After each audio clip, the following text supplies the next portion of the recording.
여러분, 제가 어릴 때는 기도하러 간다고 하면 주로 산에 기도하러 가는 거였어요. 산기도라고 불렀는데요. 산에 가서 바위나 나무를 붙잡고 기도했습니다. 산에 기도하러 가지 않으면 주로 산 속에 있었던 기도원에 가서 기도했어요. 기도원 건물 안에서 기도할 때도 있지만 그때는 제법 많은 사람들이 기도원 주변 산 속으로 들어가서 또 바위 붙잡고 나무 붙잡고 그렇게 기도하는 거죠. 그래서 친한 사람들에게 기도하고 왔다 하면요, 그 사람들이 그렇게 물었어요. 그래, 나무 뿌리 하나 뽑고 왔나? 바위 하나 뽑고 왔나? 뭐 그렇게 했어요. 그러니까 그렇게 기도하러 가는 것은요, 굉장한 신비한 체험을 하러 가는 거였어요. 아주 특별하신 하나님의 응답. 다른 사람들은 받아본 적이 없는 엄청난 체험을 기대하는 거죠. 이게 그 당시 많은 교회 성도들의 분위기였습니다. 기도하러 산에 갔고, 산에 가면 몇 시간이고 바위나 나무를 붙들고 기도하는 것이고, 그런 기도는 신비한 체험을 하는 거였어요. 그렇게 기도해서 병이 낫고, 그렇게 기도해서 방언이 터지고, 그렇게 기도해서 평소에 볼 수 없는 특별한 것을 뭘 봤다, 뭐 그런 거였어요. 그러니까 기도의 응답을 받는 것도, 하나님을 알게 되는 것도 굉장히 신비로운 체험을 한다고 생각하는 거죠. 신비한 환상 중에 하나님이 나를 찾아오셨지, 사도 바울이 빛으로 오신 예수님을 만난 것처럼 나도 기도하면서 그런 예수님을 만날지도 모른다는 생각을 하는 거예요. 그때 교회들마다 그렇게 빛으로 오신 예수님을 만났다, 천국에도 가봤고 지옥에도 가봤다는 사람들이 간증을 많이 했거든요. 그러니까 그런 이야기를 나도 많이 들었는데, 하나님 나는 왜 안 보여줍니까? 하나님 왜 나는 그런 신비한 체험이 없습니까? 하나님은 나만 미워하시는 겁니까? 이런 분위기가 되는 거예요. 하나님을 만난다는 것은, 예수님을 믿는다는 것은 그런 체험이 있어야, 그런 화끈한 신비로움을 체험해야 제대로 예수 믿는 것이라고 하는 확신이 교회 성도들에게 퍼져 있었어요. 그러니까 그런 체험을 안 해본 사람은 말을 못하는 겁니다. 나는 믿음 없는 사람이에요. 내가 믿음이 없으니 그런 체험도 못했지. 나는 하나님께도 인정 못 받고 나는 제대로 믿고 있는 거 아닐 거야 라고 하는 그 죄책감 비슷한 속상함을 안고 신앙생활을 하는 거죠. 오늘 말씀에 나온 예루살렘 사람들이요, 25절에 나와 있는 예루살렘 사람들이 구원자 그리스도에 대해서 우리와 비슷한 기대를 하고 있었어요. 예수님이 성전에서 가르치는 것을 보고는요, 아이고 저 사람 높은 사람들이 죽이려고 하는 사람 아니야? 저렇게 대놓고 이야기하는데 높은 양반들이 아무 말도 안 하네. 혹시 저 사람을 정말로 구원자 그리스도라고 알고 있는 거 아니야? 저 사람이 그리스도일 리가 없는데, 이렇게 이야기하는 겁니다. 여러분, 예루살렘 사람들이 예수님을 그리스도일 리가 없다고 하는 이유가 뭔지 아세요? 예수님이 신비롭지 않다는 거예요. 아니, 그리스도는 어디서 오시는지를 아는 사람이 없다고 하는데 우리는 이 예수는 어디서 왔는지 다 알잖아. 예수는 갈릴리 시골 출신이고 그 부모도 아는데 어떻게 예수가 그리스도일 수 있냐는 거죠. 사실 그 당시에 그리스도는 아주 신비한 존재, 알려지지 않은 존재로 묘사됐습니다. 당대의 유명한 랍비는 탈무드에서 그런 이야기를 했어요. 메시아가 그리스도와 같은 말이거든요. 메시아와 전갈은 아무도 모르게 온다. 아무도 모르게 오는 게 있는데 그게 메시아와 전갈이야, 이렇게 이야기했어요. 그러니까 그리스도가 왜 그리스도이냐 하면 사람들에게 알려지지 않은 베일에 쌓인 신비한 존재이기 때문에 그리스도라는 거죠. 그런데 예수님은 어떻다고요? 갈릴리 시골 출신이라니까. 그 아버지가 목수여서 예수님도 한동안 목수 일 한 걸 알고 있잖아요. 그런데 예수님을 그리스도라고 받아들일 수 있겠습니까? 여러분, 교회라고는 다녀본 적이 없는 분들에게요, 예배 드리러 가자 하면요, 담배 끊고 술 끊고 교회 가야 되는 줄 알아요. 내가 하는 경건치 못한 일을 다 정리하고 나서 교회 가야 한다고 생각하는 사람들이 있다고요.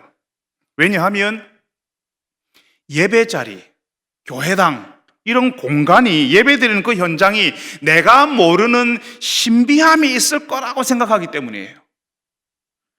예수 믿는다는 사람들이 예배를 가볍게 함부로 드리지, 예수 믿는다는 사람들이 그렇게 드리지, 예수 안 믿는 분들은요, 예배 드리기 전에 목욕하고 옷 갖추어 입고 예배 시간에 일찍 나와서 앉아 있는 경우가 많습니다. 왜? 신앙에는 신비로움이 있을 거라고 생각하거든요. 예배당이 신비한 공간이고 우리의 예배에 신비로움이 있을 거니까 경건치 못한 나 때문에 이 예배가 누가 되면 안 된다고 생각을 하는 거예요. 그래서 교회 안 다니는 분들에게요, 제가 목사라 하면요, 목사님은 콜라 마십니까? 커피도 마십니까? 이렇게 물어요. 당연히 안 좋은 말은 안 하고 안 좋은 생각도 안 하시겠지, 이렇게 이야기합니다. 나는 속물이지만 예수님은 순수하시고, 나는 세상 때가 많이 묻었지만 목사님은 그런 때가 안 묻었거나 좀 덜 묻은 사람이라고 생각한다는 거죠. 뭔가 나와는 다른 신비로운 존재라고 생각을 해요. 직장 동료들이, 안 믿는 친척이나 친구들이 여러분에게도 그런 기대를 할 겁니다. 예수 믿는 사람은 뭔가 신비로운 것이 있을 거라는, 뭔가 다를 거라는 그런 기대를 하는 거죠. 근데 그분들이 생각하는 그 신비로움이 우리에게는 없잖아요? 그러면 예수 믿는 것들 하면서 개무시를 합니다.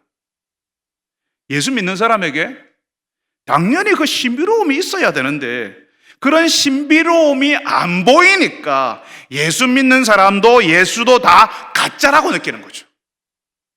오늘 말씀에 나오는 예루살렘 사람들도요, 갈릴리 시골 출신 예수님이 어떻게 그 신비로운 그리스도일 수 있냐 하는 거죠. 그 사람들에게 예수님이 뭐라고 하시죠? 오늘 우리가 읽은 말씀 28절에 너희가 나를 알고 내가 어디서 온 것도 알거니와, 이 사람들이 본 게 맞다는 거죠. 너희들이 내가 어디서 왔는지 안다라고 하셨어요. 그런데 그 다음 말씀이 중요해요. 28절 마지막 부분에서 29절까지 예수님이 이렇게 말씀하십니다. 너희는 그를 알지 못하나 나는 아노니 이는 내가 그에게서 났고 그가 나를 보내셨습니다. 너희는 그를 알지 못하나 나는 아노니라고 할 때 그는 하나님이에요. 너희는 하나님을 모르지만 나는 안다. 왜냐하면 나는 하나님에게서 났고 하나님이 나를 보내셨기 때문이다 라고 이렇게 이야기하신다는 거죠. 여러분, 지금 예수님은요, 이 사람들이나 우리 시대 사람들이 가지고 있는 일반적인 길의 상식을 완전히 깨뜨려 버리세요. 제가 조금 전에 예수 안 믿는 사람들, 교회 안 다니는 분들이 우리 신앙을 존중하는 이유가 뭐라고요? 우리 신앙에, 그리고 우리에게 있을지도 모르는 그 신비로움 때문이라고 말씀드렸잖아요. 예루살렘 사람들이 그리스도인가 아닌가를 판단하는 기준은 신비로움이었어요. 우리 시대 사람들도 우리 신앙이 가짜인가 진짜인가를 신비로움으로 판단해요. 심지어는 예수 믿는 우리도 우리가 믿음이 있는지 없는지를 우리가 스스로 어떻게 판단해요? 신비한 체험했냐? 기도할 때 뭔가 신비한 일을 경험했냐? 그게 내가 믿음 있는 사람인지 하나님이 나를 인정하시는지 판단하는 기준이었다고요. 오늘 말씀에 예루살렘 사람들도 예수님이 신비로운 방식으로 오지 않았으니까 그리스도가 아니라고 하잖아요. 그런데 예수님은 전혀 다른 이야기를 하세요. 너희는 그를 모르지만 나는 아노니 이는 내가 그에게서 났고 그가 나를 보내셨습니다. 지금 예수님은 하나님과의 친밀함에 대해서 말씀하시는 거죠. 너희는 하나님을 모르지만 나는 안다. 내가 그에게서 났다. 다시 말하면 하나님이 내 아버지시다. 그분이 나를 보내셨다. 얼마나 신비로우냐가 아니라 하나님과 얼마나 친밀하냐가 더 중요하다고 이야기하시는 거예요. 하나님과 어떤 관계를 맺고 있는가가 중요하다고요. 어릴 때 저는 산에서 기도하면서 신비로운 체험하기를 그렇게 원했어요.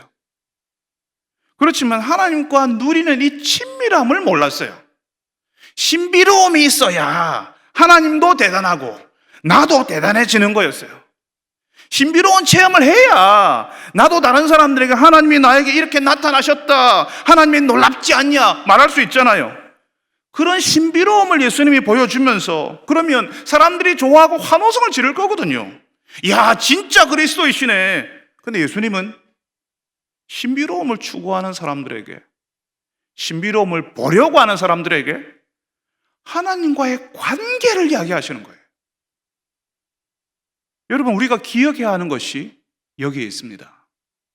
우리가 신비한 체험을 했든 안 했든 예수 믿는 우리는 하나님의 사랑받는 자녀라는 거예요. 우리의 형편이 어렵든 아니면 우리의 인생의 날들을 쉽게 지나가든 우리는 하나님의 사랑 안에 있는 사람들이라는 겁니다. 우리가 고약한 병을 만나서 힘들다면 하나님은 우리를 더욱 사랑하고 계실 겁니다. 예수님은 신비를 기다리고 있는 예루살렘 사람들에게 하나님의 사랑받는 관계를 말씀하셨어요. 비록 예수님의 그 모습이 초라해도 사람들에게는 저게 무슨 그리스도야, 신비한 것도 하나도 없고, 예수님의 그 모양이 너무 초라해도 그 나중이 십자가에 달리는 모습이어도, 그래서 사람들은 어떤 신비로움도 없다고 돌아설지라도 하나님과의 그 관계가 예수님이 그리스도인 것을, 하나님의 사랑받는 아들인 것을 드러낸다는 거죠. 비록 이 땅의 사람들이 보기에 우리가 거룩해 보이지 않고 신비롭지 않아도 그래도 우리는 하나님의 사랑받는 자녀들입니다. 우리 주변 사람들에게 우리가 보여야 할 것은 우리의 신비로움이 아니라 하나님이 나를 어떻게 사랑하시는지, 지금도 어떻게 나를 사랑하고 계시는지 그 사랑의 관계를 보여주는 거예요. 하나님이 나를 사랑하시니 나도 누군가를 사랑해 주는 겁니다. 나도 사랑할 줄 아는 사람 되게 해달라고 기도하는 거예요. 세상은 신비로운 것을 보이라고 하는데, 당장 눈에 띄는 것을 보이라고 하는데, 하나님이 우리에게 주신 사랑을 보여주는 것은 시간이 많이 걸립니다. 하나님의 사랑, 예수님의 사랑이 내 안에, 내 인생에 충분히 머물러야, 그래야 나도 누군가를 사랑할 수 있거든요. 예수님의 사랑이 내 인생에 머물고 나면 참 조그맣고 초라하지만 그 사랑의 열매가 어느 순간 맺히거든요. 그 사랑의 열매라는 것이 신비하게 보이지 않아요. 예수 안 믿는 사람도 할 수 있는 것처럼 보여요.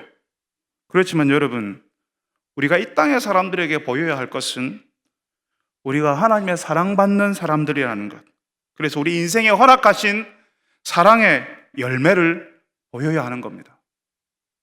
사랑하는 여러분들이 신비를 보려고 하는 사람들에게 주께서 허락하시는 사랑의 열매를 보이는 분들이 되시기를 바랍니다. 하나님의 사랑이 내 인생에 머물게 되기를 구하고 그 열매가 맺히는 것을 보게 해달라고 기도하는 분들이 되시기를 바랍니다. 예수님이 하나님을 안다, 하나님에게서 내가 낫다, 하나님이 나를 보내셨다니까, 이러니까 예루살렘 사람들이 예수님을 잡으려고 했어요. 신비롭지도 않은 예수가 하나님에게서 낫다고 하니까 말도 안 된다, 이대로 두면 안 되겠다, 그렇게 생각했겠죠. 지금 여기 예루살렘 사람들은 예수님을 잡으려고 해요. 예수님을 배척하는 분위기입니다. 이런 분위기에서 누가 예수님에게 관심을 가지겠어요? 근데 놀라운 일이 있는 거죠. 예수님을 배척하는 싸늘한 분위기인데, 이런 분위기에서 누가 예수를 믿겠다고 할까 하는데, 오늘 말씀 31절에는요 무리 중에 많은 사람들이 예수님을 믿었다라고 이야기합니다. 무리 중에 많은 사람이 예수를 믿고 말하되 그리스도께서 오실지라도 그 행하실 표적이 이 사람의 행한 것보다 더 많으랴 하니, 그러니까 예수님이 행하신 표적이 너무 많아서요, 설령 그리스도가 오신다 할지라도 예수님보다 더 많은 표적을 보여줄 수 없다는 거죠. 예수님이 그리스도라고 하는 아주 고상하고 완곡한 표현이라는 겁니다. 여러분, 요한복음에는 표적이라고, 일부러 표적이라는 말을 써요. 우리는 보통 기적, 이적, 미라클 이런 식으로 쓰는데 요한복음은 그것을 표적이라고 불러요. 예수님이 행한 일들, 예수님의 말씀이 예수님이 하나님의 아들이시다, 그리스도 구원자이심을 드러내는 표시라는 거죠. 예수님의 말씀이, 예수님이 행하셨던 모든 일들이 예수님이 구원자 그리스도라는 사실을 표시해주는 표적이라는 거죠. 그러니까 예루살렘에 모였던 무리들 가운데 많은 사람이 예수님이 전하신 말씀, 예수님이 행하신 기적, 예수님이 사람들에게 보여주신 그 사랑, 그런 것들 보고 와, 이분이 틀림없는 그리스도야, 그리스도가 온다고 해도 이분만큼 그리스도라는 표적을 보여줄 수가 없어, 이렇게 이야기했다는 겁니다. 여러분, 놀랍지 않습니까? 예수님의 표적이요, 예수 믿겠다고 하는 사람에게만 보인 게 아니었어요. 예수님이 성전에서 공개적으로 말씀을 가르쳤잖아요. 거기에 사람들이 다 말씀을 같이 들었어요. 근데 그 말씀을 듣고 아니, 저 사람은 그리스도일 리가 없잖아 하는 사람들이 있었고요, 그리스도가 온다고 해도 이 예수님만큼 많은 표적을 행할 수가 없다, 이분이 그리스도이시다 하는 사람들이 같이 있는 거예요. 같은 말씀을 듣고 같이 봤는데, 제가 지난주에 새가족 한 분을 만났는데요, 그분이 모태신앙이라고 했어요. 보통 모태신앙은 못하잖아요. 20대까지 교회를 다니다가 교회 안 다닌 지 30년 됐다 하더라고요. 근데 우리 교회 오니까 말씀을 듣고 우리 교회 성도들을 만났는데 30년 전에 들었던 그 말씀이 아니더래요. 그분이 알던 교회가 아니더래요. 참 기분 좋은 말이죠. 예전에 교회를 다녔고 하나님의 말씀을 들었지만 반감이 생겨서 그래서 교회를 떠났어요. 모태신앙인데. 그런데 30년이 지나서 정말 우연히 우리 교회 사랑방 모임에 왔거든요. 설교 말씀을 듣고 나누는 모임이라니까 어쩔 수 없이 설교를 들었겠죠. 근데 말씀이 들리는 거예요. 이상하게 반감이 생겼던 그 말씀이, 예전에는 반감이 생겨서 떠났는데 그 반감이 생기던 그 말씀이 이제는 동의가 되고, 이제는 이해가 되고, 이제는 받아들여지기 시작하는 거죠. 참 신기한 일이 벌어졌습니다. 그 세 가족에게, 우리 성도들에게 전해진 말씀이, 사랑방 가족들과 나누는 그 교제가 예수님이 나를 교회로 부르는 표시, 내가 이 공동체에서 다시 신앙생활을 해야 할지도 모른다라고 하는, 그렇게 마음먹게 만들었던 표적이 되었던 거예요. 여러분, 혹시 존 웨슬레라고 하는 목사에 대해서 들어보셨는지 모르겠습니다. 18세기에 영국에 엄청난 부흥운동이 일어났거든요. 그래서 영국 사회가 격변을 일으켰어요, 이 부흥운동 때문에. 그때 그 영국의 부흥운동을 이끌었던 사람이 존 웨슬레였습니다. 이 사람이 부흥운동의 주역으로 영적인 사람이라고 유명한 사람이었지만 처음에는 전혀 영적인 목사가 아니었어요. 영국 성공회 목사가 되어서 미국 인디안에게 선교하려고 미국에 갔어요. 근데 선교사가 얼마 하지 못하고 영국으로 돌아왔습니다. 실패했어요. 근데 이 사람이 미국으로 건너갈 때 이전에 한 번도 만나보지 못한 사람들을 그 배 안에서 만났습니다. 그 당시에 영국에서 미국까지 배를 타고 가는데요, 3개월이 걸렸어요. 석 달 동안 가면서 엄청난 풍랑을 만난 거예요. 폭풍이 며칠 동안 계속되는데, 여러분, 그 당시에 배가 지금처럼 엄청난 큰 배 아니고요, 엔진으로 가는 배 아니고요, 돛을 단 배, 범선이었어요. 돛담배, 범선. 돛이 바람에 부러지고 파도가 그 배 위로 덮쳐오는 그런 풍랑을 만나는 거죠. 그 배에 있는 사람들이 무서워서 소리를 지르고 난리도 아니었습니다. 며칠 동안 그랬다니까요. 그 배가 조금만 잘못되면 그 넓은 대양에서 다 죽는 거예요. 그런데 그 배 안에 독일 사람들이 있었는데, 그 독일 사람들이 희한한 거죠. 지금 풍랑이 일어나서 다 죽는다고 하잖아요. 그런데 이 독일 사람들은 이리 기울어지고 저리 기울어지는 흔들리는 배 안에서 예배를 드리는 거죠. 시편을 읽으면서 찬송을 하는 거예요. 그 얼굴에 공포, 두려움, 불안, 이런 게 전혀 없었어요. 풍랑에 두려워하는 사람들을 위로하고 도와주는 일을 이 독일 사람들이 자원해서 했어요. 그래서 존 웨슬레가 독일 사람 중 한 사람에게 물었습니다. 당신은 두렵지 않습니까? 그러니까 그 사람이 아니요. 하나님께 감사할 따름입니다. 풍랑 속에서. 그래서 웨슬레가 다시 물었어요. 아니, 당신은 그렇지만 당신네 부인들이나 여기 아이들은 두려워하지 않습니까? 하니까 그러는 거죠. 아니요, 우리 부인들과 아이들은 죽음을 두려워하지 않습니다. 존 웨슬레는 이 사람들에게 엄청난 감동을 받았습니다. 풍랑 속에서 두려워서 어쩔 줄 모르는 자기 자신과 너무 달랐거든요. 자기 목사잖아요. 여러분, 진짜는 하나님께 다 내어 맡긴 사람이거든요. 다 맡겨버렸으니까 잃을 것도 없고 두려울 것도 없어요.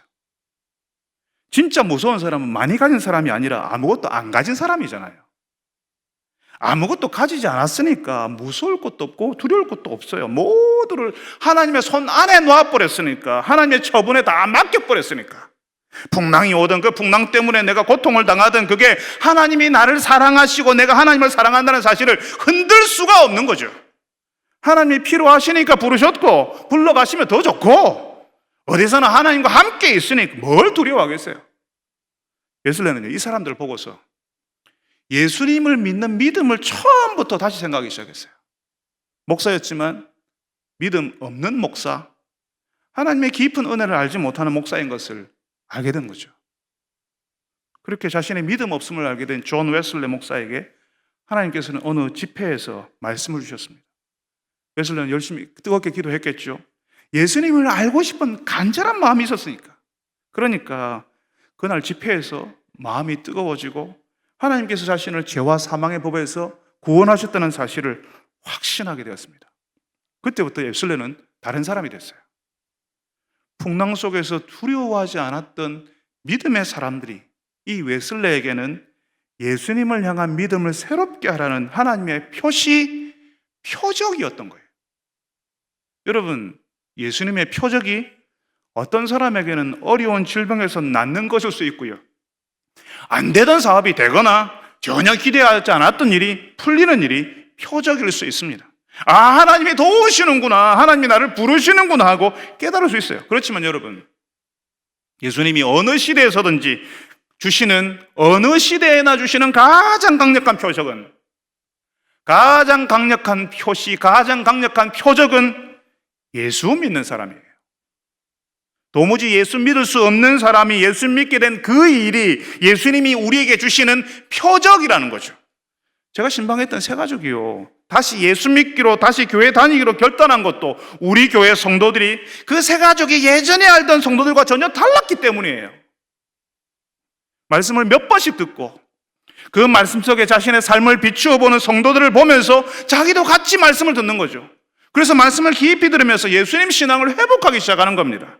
우리 교회 성도들이 예수님이 주신 표적이었어요.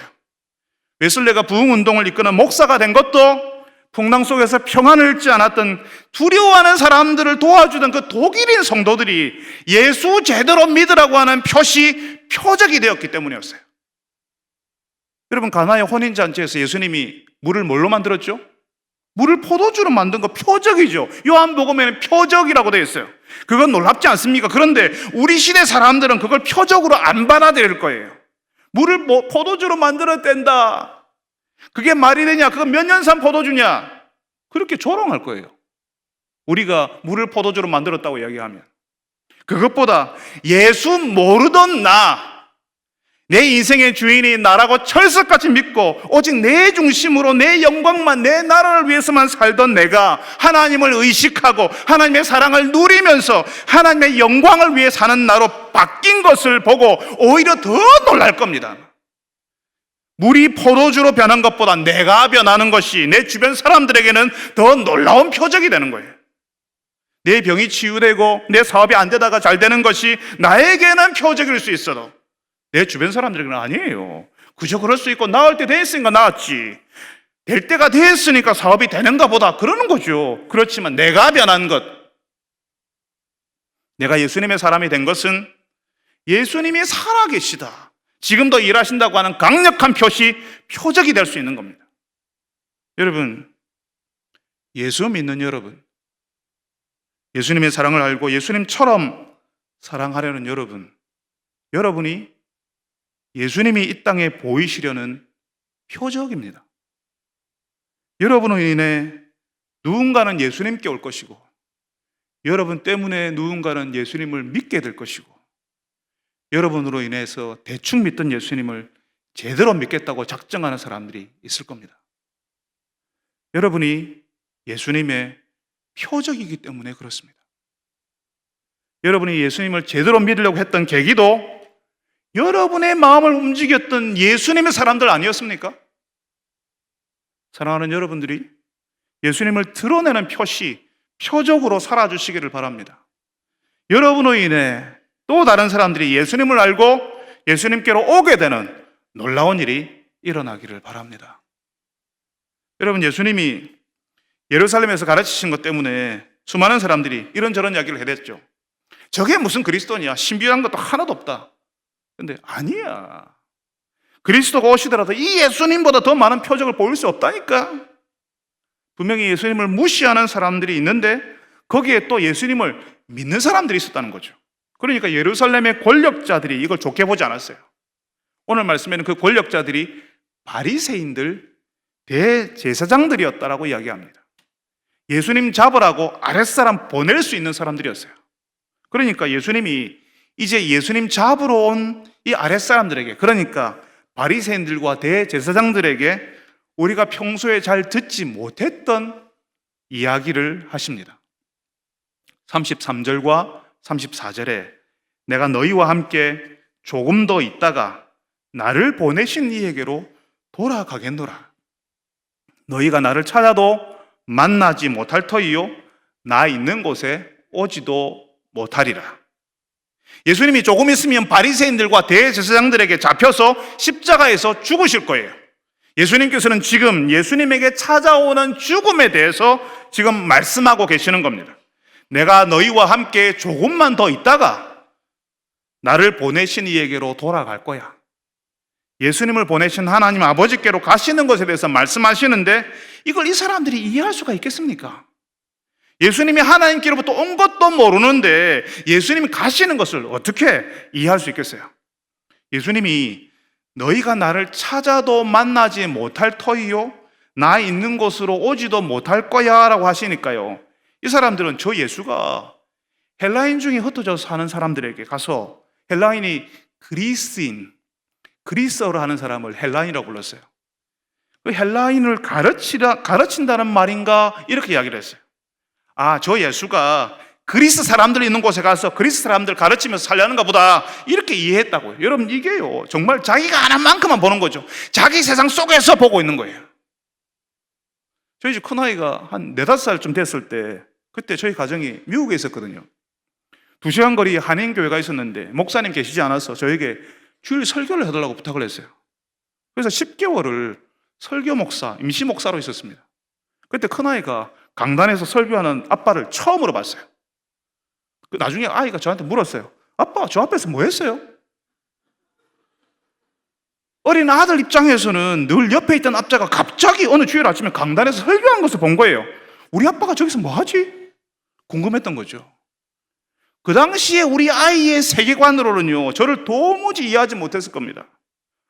아빠가 공부하러 왔는데 잠시 설교하러 와준 거야. 제가 아무리 친절하게 설명해도 얘가 그걸 이해했겠어요? 둘째는요, 미국에 있는 동안에 한국말과 영어를 막 섞어 썼어요. 그게 영어인지 한국어인지를 구별을 못 하는 거죠. 그냥 들리는 대로 쓰는 거예요. 개 앞다리 집게 부분을 딱 들고는요, 기숙사에 같이 살고 있는 아저씨에게 자랑하면서 This is 집게! 그랬어요. 그러니까 그때 우리 아이들의 세상으로는요, 아빠가 지금 여기서 뭐 하는지, 매일 아침에 어디를 갔다가 오는데 매일 아침에 어디를 갔다가 저녁에 들어오는지 몰라요. 그냥 아빠가 뭘 주면 좋고, 안 주면, 원하는 걸 안 주면 그냥 짜증나서 울고 싶고 뭐 그런 거죠. 예수님이 내가 조금만 있다가 나를 보내신 이에게 돌아간다, 너희가 나를 만나지 못한다, 내가 있는 곳에 오지도 못한다 하니까 이 사람들이 뭐라 한다고요? 이제 헬라인들에게 가르치려고 가나? 그러는 거죠. 여기 있는 사람들이 죽이려고 하니까 헬라인들 가서 거기서 가르치면서 살라고 하나? 그래서 이제 못 만난다고 하는 건가? 고작 그 정도로 생각한다고요. 예수님은 지금 조금만 있다가 영광스러운 하나님의 자리로 복귀하는 거예요.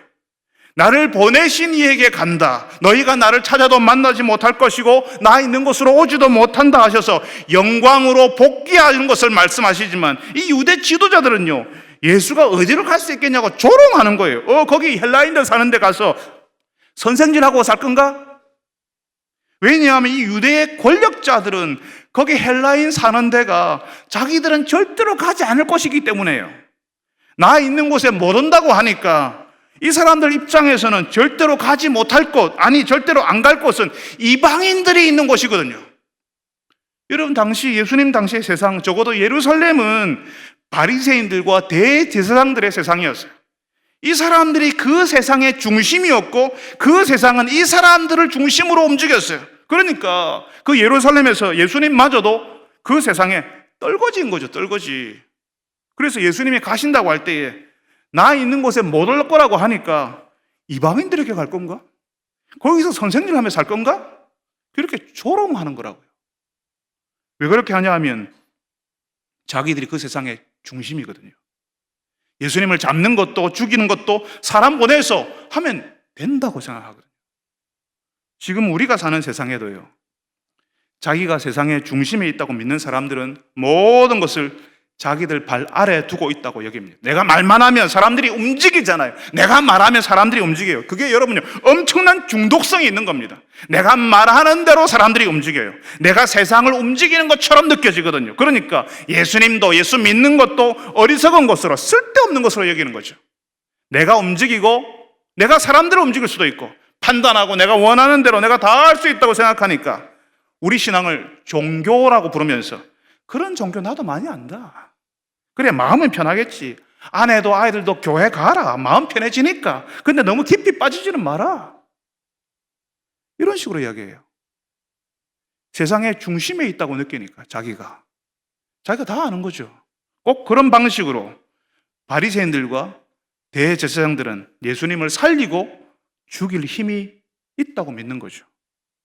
우리가 죽이겠다고 하면 죽는 거야. 갈릴리 시골 출신 떨거지는 아랫사람 시켜서 잡으라고 하면 되는 거지. 그렇게 생각한다고요.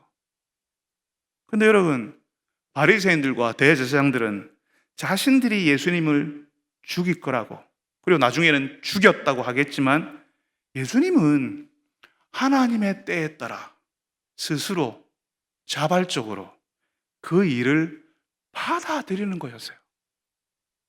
하나님의 영광을 위해서, 하나님을 기쁘시게 하기 위해서, 우리를 살리시고 구원하시려는 하나님의 뜻을 따라서 예수님이 십자가에서 죽는 것을 예수님이 받아들이신 거라고요. 유대 권력자들은 자기들이 힘이 있어가지고 예수를 십자가에 넘겼고 자기들이 힘으로 예수님을 어떻게 했다고 느끼지만, 예수님은 우리를 구하시려는 하나님의 뜻에 순종해서 십자가를 예수님이 스스로 받아들이셨다고요. 하나님의 영광을 위해서 하나님의 아들이신 예수님이 스스로 자신이 초라해지시는 것을 받아들이는 거였어요. 그래서 예수님이 이 사람들에게 그렇게 이야기한 거죠. 내가 너희와 함께 조금만 더 있다가 나를 보내신 이에게로 돌아가겠노라. 너희가 나를 찾아도 만나지 못할 터이요 나 있는 곳에 오지도 못하리라. 세상의 중심이라고 자기들이 힘이 있다고 예수님을 마음대로 한 것처럼 보이지만, 사실은 하나님의 뜻에 예수님이 순종하셔서 스스로 초라해지는 것을 받아들이시는 거라고요. 그리고 이제 예수님은 다시 하나님의 영광으로, 영광스러운 하나님으로 돌아가신다고 말씀하시는 겁니다.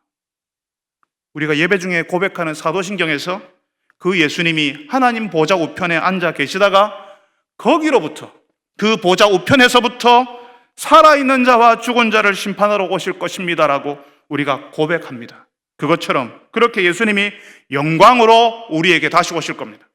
그 예수님이 보좌 우편에 앉아 계신다는 말은 예수님이 다스리신다, 예수님이 사실은 통치하신다는 말이잖아요. 그걸 사람들이 모르고 자기들의 세상에서 자기들이 중심이고 자기들이 주인인 줄 알고 그렇게 살고 있어요. 여러분, 자신이 이 세상의 중심인 것처럼 생각하고 사는 사람들에게 예수님이 무서운 말씀을 하십니다. 너희가 나를 찾아도 만나지 못할 것이요 나 있는 곳으로도 오지 못하리라. 이 세상의 중심이 자기라고 자기 인생의 주인이 자기 자신이라고 믿는 사람들에게 예수님이 나 있는 곳으로 오지도 못하리라 하십니다. 하나님의 나라는 예수님을 주님이라고 고백하는 사람, 그 주님을 따르는 사람에게 열려진 나라예요. 자기가 인생의 주인이고 이 세상의 중심인 사람은 예수님이 계신 곳에 오지 못하고 자신의 그 조그마한 세상 속에서 그게 다인 줄 알고 그렇게 살다가 하나님의 영원한 심판 아래, 하나님의 영원한 심판 가운데 들어가게 되는 겁니다. 여러분, 그러니까 내가 인생의 주인 자리에서 내려오고 예수님을 주님으로 모시게 되면 하나님의 다스림을 경험하며 살게 되는 거죠. 하나님의 위로, 하나님의 풍성하심을 우리 인생에 누리게 되는 겁니다. 우리의 죽음을 넘어서 하나님의 세상이 펼쳐져 있는 것을 경험하는 겁니다. 사랑하는 여러분들이 인생의 주인 자리에서 내려와서 예수님을 주로 모시는 일이 일어나기를 바랍니다. 예수님을 주로 모시고 살면서 예수님과 누리는 그 사랑의 관계, 그 친밀함을 경험하는 분들이 되시기를 바랍니다. 하나님의 사랑이 내 안에, 내 인생에 충분히 머무는 것을 경험하는 분들이 다 되시기를 바랍니다. 거룩하신 아버지 하나님,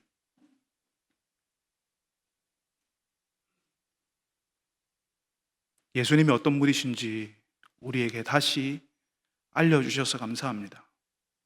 우리는 다 신비로운 분을 기대하는데 전혀 신비롭지 못하게 하나님과 얼마나 가까운가, 어떤 관계를 맺고 계신가, 그 친밀함이 어떠한 것인가를 우리에게 알려주셨습니다. 주님, 우리는 그동안 너무너무 잘못 알고 있었습니다.